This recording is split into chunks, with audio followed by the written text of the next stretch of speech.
part 5 of the BuzzBubble with Mike Hughes. Time for the Buzz Round on the BuzzBubble. Now back to our host, Kevin Kelly. The Buzz Round is short questions and some quick answers. And Andy, I asked Andy to ask a question, and his question was actually one of the Buzz Round questions. So we'll start with that one. If you didn't end up in advertising, he said Mike is a guy with a lot of passion, and he said, I'm curious, if he wasn't here or doing this, what else might you have done? I started my career as a newspaper reporter, and got into advertising in Richmond, Virginia, because I thought, well, what I really want to be is feature editor for Life magazine. And this was back when that was a real job. And I just didn't have the courage to go to New York. And so I kind of got into advertising as an interim thing while I worked up my nerve. And how'd that work out? We'll see. I've got a long way to go. Excellent. Who are your favorite fictional or non-fictional heroes do you have? I don't know if they're heroes, but I think the greatest fictional character in America is Huckleberry Finn. I mean, he's a character that took on all of the issues that face Americans, race and slavery and all those things, and that maybe if you live in Richmond, Virginia, you're hyper aware of. And he took on things like, can you go to heaven if you do this kind of thing, if you behave this kind of way? And so I think that was, I think he's the most, for a young man. I think he's the most interesting of the characters created in America. What's your principal defect? For years and years, it was a lack of confidence for many, many years. And if I could revisit my earlier days, I would be a lot bolder. And that's probably why I write down for myself, and it is on my list of things to do every day, is to do something stupid, because I think people like action, and I think people like vigorous discussion, and so I think that's going to happen better if people are bold enough to do it. So I've gotten more secure now, and so my biggest defect today is impatience. It used to be maybe that I was too patient. Now I'm too impatient. I have something. I want the whole agency to change overnight, and just follow what I say to do. And John Adams and others point out to me, Mike, you have to get people to buy into that. And they're right. Segueing from impatience to, what's your favorite curse word or compound curse word?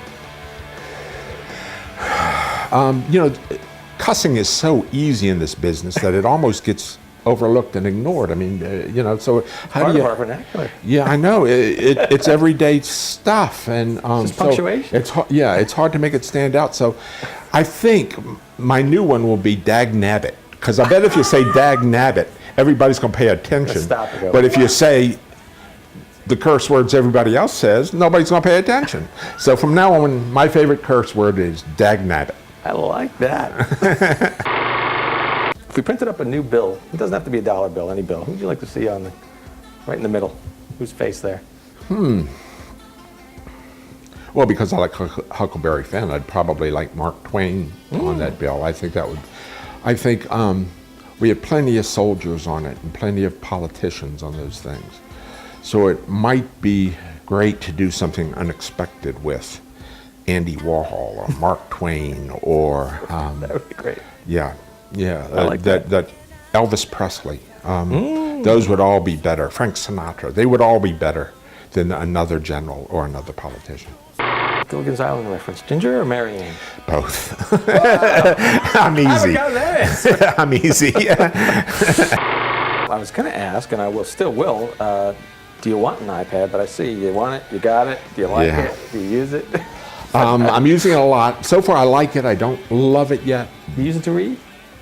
Yes. Okay. And I like that more than I thought I would. Yeah. Because my wife had a Kindle, and I used to read her, and I like that. So I thought this backlit thing would be hard on my eyes or something, but it's actually fine. I'm an old English major who reads very few books these days. I read a lot of magazine and newspaper articles, Right. Tons of magazine and newspaper articles, but very That's how the information comes down. Huge amounts of tidbits. Right. It's hard to take a time to read a Yeah, big so something. I don't I feel like I'm missing.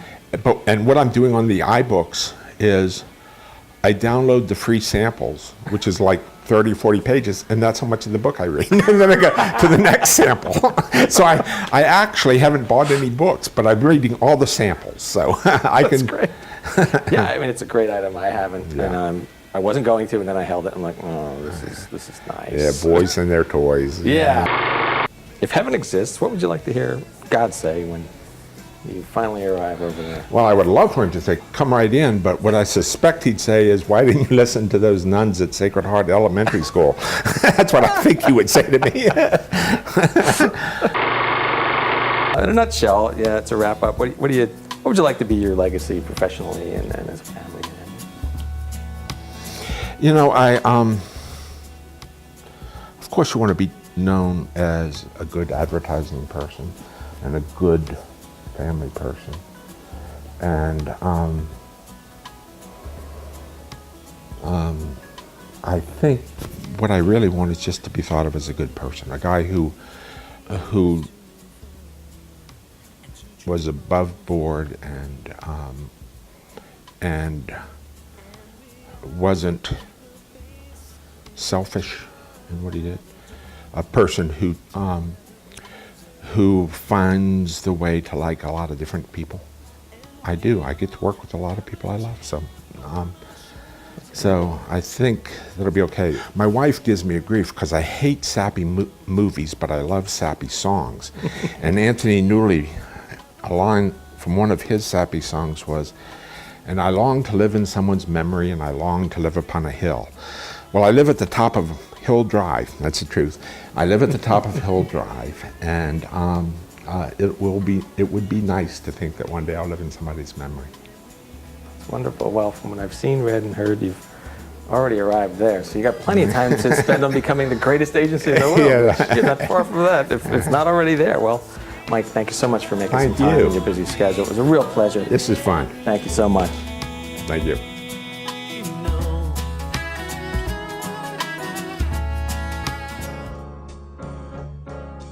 That's it for Season 1 of the BuzzBubble. Thanks for watching. Tune in soon for the premiere of Season 2 with Alex Bogusky at the Fearless Cottage.